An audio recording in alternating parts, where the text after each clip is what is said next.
जानकीपुर नामक गांव में राम प्रसाद नाम का एक रिक्शा चालक रहता था। वो रोज रिक्शा चला रहा था और इस पैसे से अपनी पत्नी कावेरी और बेटी राधा की अच्छी देखभाल कर रहा था। एक दिन वो रिक्शा की सवारी करते करते थक गया और घर आ गया। उसने अपनी बेटी राधा को देखा जो घर के बाहर अकेली बैठी थी। क्या हुआ कावेरी, क्या तुमने मेरी छोटी बिटिया को डांटा है? वो बाहर अकेली क्यों बैठी है? माने नहीं डांटा मुझे, मैं आपसे बात नहीं करूंगी, मैं आपसे नाराज हूँ। तुम मुझसे क्यों नाराज हो? मैंने क्या किया गुड़िया? हाँ बोलो बोलो ना। आप मुझसे रोज झूठ बोलते रहते हो। आप मुझसे कहते थे कि तुम आज टीवी लेकर आओगे, लेकिन आप इसे ला नहीं रहे हो। अरे माफ कर दो मेरी लाडो, मैं 10 दिनों से शहर ही नहीं गया हूँ, क्या करूँ? आप आज भी शहर नहीं गए थे पापा? आज भी टीवी नहीं लाए? मेरी सभी दोस्तों के पास टीवी है, मैं आज उनके सामने बहुत बुरा महसूस करूंगी। इस बीच कावेरी बाहर आई और बोली, घर आए अपने पिता को परेशान मत करो इस तरह, समझी? चलो घर जाओ।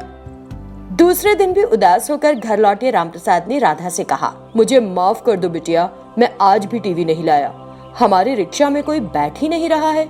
जो लोग पहले हमारे रिक्शा में सफर करते थे वो भी इन दिनों नहीं आ रहे। जब मैंने उनसे पूछा क्यों, तो उन्होंने मुझसे कहा, क्या हमें धूप में तकलीफ उठाना होगी? बस में जाने से हमें थोड़ी हवा तो मिलती है। तुम्हारे रिक्शा पर चढ़ने से हर तरफ से गर्म हवा आती है। हम तुम्हारे रिक्शा में सफर क्यों करें? पापा, जैसे हम घर में हवा के लिए पंखा लगाते हैं, रिक्शा में पंखा लगा दे तो कैसा रहेगा? रामप्रसाद और उसकी पत्नी को उनकी बेटी द्वारा दिया गया फैन का आइडिया पसंद आ गया। तुरंत रामप्रसाद ने अपनी बेटी के लिए जो कुछ बचाया था उसमें से थोड़े से पैसे निकाले और गांव की इलेक्ट्रिकल की दुकान पर चला गया। उसने एक सीलिंग फैन खरीदा और उसे घर लेकर आया। रामप्रसाद ने बैटरी से उस पंखे को अपने रिक्शे में लगा दिया। जब उसने स्विच ऑन किया तो पंखा घूमने लगा। ये देखकर तीनों को बहुत खुशी हुई। पापा, आपका फैन रिक्शा बहुत अच्छा है, कल से हमारे अच्छे दिन शुरू होंगे। ये सब तुम्हारे आइडिया के कारण हो सका है मेरी बेटी। उस रात तीनों चैन से सो गए। अगले दिन रामप्रसाद अपना फैन रिक्शा लेकर बाहर गया। सब उस पंखे वाले रिक्शे की बात करने लगे। उस फैन रिक्शा को देखकर शहर जा रहे लोग हैरान रह गए और उस पर सफर करने के लिए आए। जब रामप्रसाद उस रिक्शे पर सवार होता तो वो पंखा घूमने लगता और यात्रियों पर ठंडी ठंडी हवा लगती। इससे सभी को राहत महसूस हुई, जिसे देखकर कई लोगों ने उस फैन रिक्शा पर यात्रा करने में रुचि दिखाई। फिर रामप्रसाद की आमदनी दुगनी हो गई। उस पैसे से रामप्रसाद ने अपनी बेटी के लिए एक टीवी खरीदा और खुशी खुशी रहने लगा। सुल्तानपुर नामक गांव में मौर्य नाम का एक गरीब लड़का रहता था। क्योंकि उसके माता पिता की बीमारी से मृत्यु हो गई थी, मौर्य अकेले रह रहा था। उसकी देखभाल के लिए कोई भी आगे नहीं आया, कोई उससे बात तक नहीं कर रहा था। एक दिन मौर्य को रात में बहुत भूख लग रही थी। उसने खाने के लिए खोजने के लिए हर जगह देखा, लेकिन कुछ भी नहीं मिला। मौर्य पद्मा के पास गया, जो उसके घर के बगल में चाय की दुकान चला रही थी। क्या आप मुझे अपनी होटल में कुछ काम देंगी? क्या काम करोगी? अगर आप मुझे पैसे देंगी तो जो भी काम आप कहेंगी मैं कर लूंगा। ठीक है बेटा, मैं चाय और टिफिन बनाती हूँ, तुम ग्राहकों को टिफिन परोस देना। अगर तुम ऐसा करोगे तो तुम्हें हर दिन 100 रुपए दूंगी। ठीक है। मौर्य उस होटल में रोज काम करता था। इस तरह कुछ दिन बीत गए। एक दिन मौर्य के बुद्धिमान होने पर ध्यान देते हुए पद्मा ने उससे कहा, मौर्य, यदि तुम अपनी बुद्धि का उपयोग करोगे तो तुम्हारा भविष्य बहुत अच्छा होगा। हमारे घर के बगल में एक स्कूल है, तुम पूरे दिन काम करो और रात में स्कूल जाकर पढ़ाई करो। ठीक है। उसके बाद से मौर्य दिन भर उस होटल में काम करता और रात में स्कूल जाता था। फिर वो कुछ सालों में एक नौजवान बन गया। एक दिन मौर्य होटल में चाय और टिफिन परोस रहा था। तभी उस होटल का फोन बज उठा। पद्मा ने अपना फोन उठाया। दूसरी तरफ से, नमस्कार, मौर्य को सुल्तानपुर गांव के रेलवे स्टेशन में मैनेजर की नौकरी मिल गई है। उसे कहिए कि कल सुबह स्टेशन पर आकर हमसे मिले। पद्मा प्रसन्न थी और मारिया के पास गई। मौर्य, आज से तुम्हारी सभी समस्याओं का समाधान हो गया। मैं बहुत खुश हूँ मौर्य। क्या हुआ मैडम? हमारे गांव के रेलवे स्टेशन में तुम्हें मैनेजर की नौकरी मिली है। तुम्हारे लिए कॉल आया था। ऐसा क्या? मुझे भी बहुत खुशी हो रही है। मौर्य दिन भर बहुत खुश रहा। अगले दिन सुबह वो तैयार हो गया और अपनी नौकरी ज्वाइन कर ली। वो खुशी खुशी अपना काम कर रहा था। एक दिन उस गांव में एक भूखा हाथी आ गया।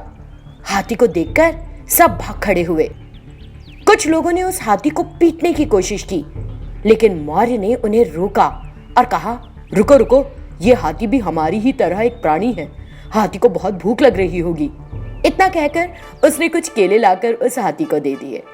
तब से वो हाथी मौर्य के पास ही रहने लगा। कुछ ही दिनों में वे अच्छे दोस्त बन गए। मौर्य भी प्यार से हाथी की देखभाल कर रहा था। एक दिन हाथी मौर्य के पास आया और कुछ कहने की कोशिश की, लेकिन मौर्य को कुछ समझ नहीं आया। वो उठ खड़ा हुआ।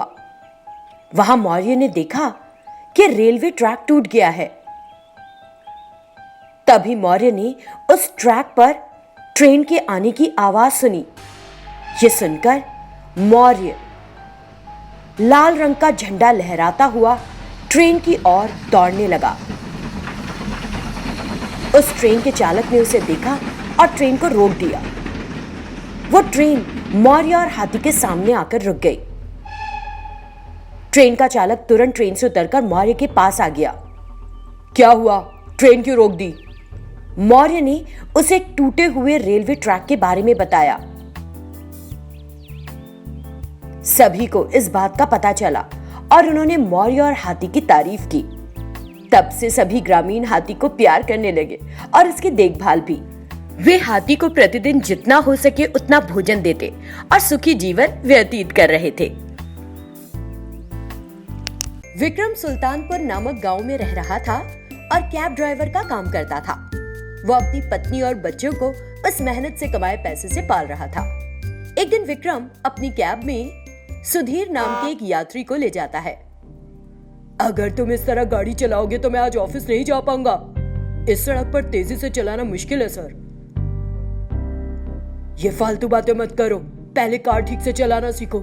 जल्दी चलाओ, तुम एक कछुए की तरह आगे बढ़ रहे हो। तुम्हें कैब ड्राइवर की नौकरी किसने दे दी? हाँ, समझ नहीं आ रहा मुझे बिल्कुल। विक्रम जो उसकी बातों को बर्दाश्त नहीं कर सका, उसने कार की गति बढ़ा दी। तभी कार ने नियंत्रण खो दिया और सलीम नाम के एक व्यक्ति को टक्कर मार दी जो संतरे बेच रहा था। विक्रम ने कार से उतरकर कहा, चलिए सर, हमें अस्पताल जाना होगा। अरे देर हो रही है, पहले मुझे ऑफिस छोड़ो और फिर अपनी समाज सेवा करना, समझे? इससे विक्रम नाराज हो गया। तुम्हारी वजह से हुआ है ये। अगर तुमने मुझे तेज चलाने के लिए नहीं कहा होता तो ऐसा नहीं होता। ये कहते हुए विक्रम ने सुधीर को कैब से वहीं उतार दिया और सलीम को अस्पताल ले गया। सुधीर ने सोचा, क्या तुम मुझे सड़क पर छोड़कर चले जाओगे? मैं सिखाता हूँ तुम्हें सबक। ऐसा सोचते हुए उसने कैब के मालिक को फोन किया। आपकी सर्विस एकदम थर्ड ग्रेड है। आपके कैब ड्राइवर ने मुझे सड़क पर छोड़ दिया और चला गया।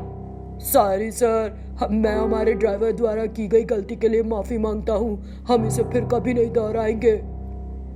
शाम को विक्रम ऑफिस आया। देखो विक्रम, अब से तुम यहाँ काम नहीं कर सकते। जाओ और जाकर कोई और नौकरी ढूंढो। तुम्हारी वजह से हमारी कंपनी का नाम खराब हो रहा है। ये सुनकर विक्रम बहुत दुखी हुआ और वहां से चला गया। रास्ते में उसे अपने सामने एक भूतनी दिखाई दी। क्या तुम दुखी हो कि तुमने अपनी नौकरी खो दी? उस भूतनी को देखकर विक्रम डर गया। डरो मत, मैं तुम्हें चोट नहीं पहुंचाऊंगी क्योंकि तुमने मेरे बेटे को बचाया। आप कौन है? मैं सलीम की माँ हूँ। तुमने कल उसकी जान बचाई थी। मेरे गुजर जाने के बाद वो एक अनाथ हो गया है। वो हमारे संतरों के बगीचे की देखभाल कर रहा है और फल बेचकर अकेले जीवन गुजार रहा है और अचानक ये उसके साथ हो गया। उस समय तुमने अपने जीवन और नौकरी के बारे में सोचे बिना उसकी जान बचाई, इसलिए मैं तुम्हारी मदद करने आई थी। इतना कहते हुए उस भूतनी ने एक जादुई नारंगी एम्बुलेंस कार बना दी। देखो लड़के, ये एक जादुई नारंगी एम्बुलेंस कार है जिसमें पेट्रोल या डीजल भरने की आवश्यकता नहीं। यात्री को कोई परेशानी नहीं होगी। आप जोखिम में पड़े लोगों को इसमें अस्पताल ले जा सकते हैं। इसके जरिए आपको पैसे भी मिलेंगे और आप उन लोगों की मदद भी कर सकेंगे जो खतरे में हैं। तब विक्रम बोला, बहुत बहुत धन्यवाद। आपने न सिर्फ मुझे नौकरी दी बल्कि मुझे लोगों की जिंदगी बचाने का एक अच्छा जरिया भी दिया है। क्योंकि तुम्हारे पास एक अच्छा दिल है, तुम्हारे लिए सब कुछ अच्छा ही होगा। ये कहते हुए भूतनी वहां से गायब हो गई। तभी से विक्रम ने उस जादुई नारंगी एम्बुलेंस कार को चलाना शुरू कर दिया है और लोगों की जान भी बचा रहा है। इस तरह वो पैसा कमा रहा है और खुशी से रह भी रहा है।